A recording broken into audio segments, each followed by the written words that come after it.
Yeah, yeah. One thing you gon' learn about me, ain't nobody putting word like me. Can't drip, can't sauce like me. Ripping it up, I'm a major key. I am no... Sme dostali ponuku pod pravidlami Real Fight, pre Jerguša to bude premiéra.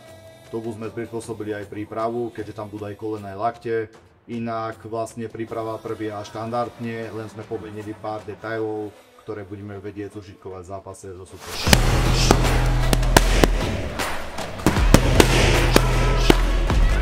Super sa volá Hubert Marcin, je to Poliak, je domáci, takže bude mať silnú podporu. Čo sa týka štýlu, pre Jerguša je úplne si myslím v pohode hrateľný, aj štýlovo a myslím si, že Jerguš ho prekoná svojou tvrdosťou v prvom alebo v druhom kole. Dobre Jerguš, tak môžem povedať, že ako si sa dostal k kickboxu? Niekde si začal, alebo nejaké tvoje začiatky? Tak ku kickboxu asi cez brata, ktorý sem chodil do tohto istého klubu vlastne. A rodičia ma vlastne potom dali s ním na tréning a vlastne on potom prestal chodiť a ja som tu ostal. Vždy ma vlastne podrží brat, ktorý je vlastne taký kritickejší na mňa, ale v dobrom, a rodičia ma podporujú vlastne v tom od malička. Skúšal som rôzne športy, ale dlhodobejšie som sa venoval iba judu, asi 4 roky. A potom som mal pauzu nejaký, neviem, teraz už si nepamätám presne, koľko to bolo, a mal som pauzu a potom som prešiel na kickbox. Myslím si, že nad tým až tak nerozmýšľal, že čo ho baví zo začiatku, ale naozaj najskôr skúšali sme rôzne hokej, fotbal, tie kolektívne športy, ale tomu tam nesadlo, tak postupne prechádzal na tie individuálne športy, ako napríklad teda to judo, toho sa držal najdlhšie, tam chodili po súťažiach a tak ďalej.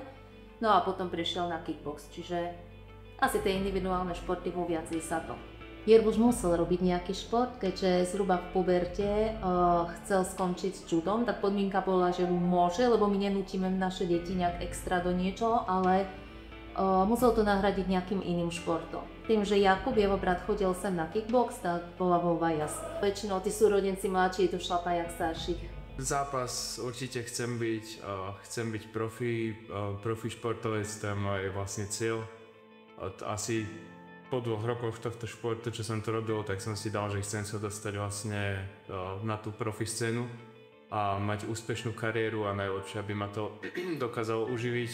A tento zápas pre mňa znamená dobrú možnosť ukázať sa. Že Jerguš určite je dríž aj sám na sebe.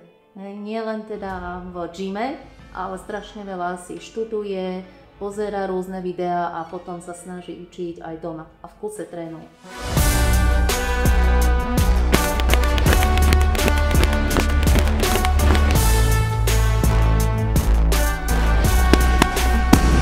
Jergušovi prajem hlavne, aby bol zdravý, aby nastúpil do zápasu v poriadku a aby predviedol čo najlepší výkon. Nech si to užije, nech tam má čistú hlavu a nech zužitkuje všetko, čo ho tréneri naučili. Takže súperovi prajem hlavne, aby sa nezranil a aby spravili dobrý zápas. Nech je zdravý, nech ukáže perfektný zápas. Vidíme sa v ringu. Takže Jergi, uži si to, držíme ti veľmi, veľmi palce.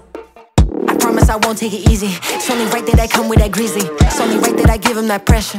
Just watch, you don't have to believe me. I'ma do my thing. Watch me do my thing. I'ma do my thing. I did not come to play.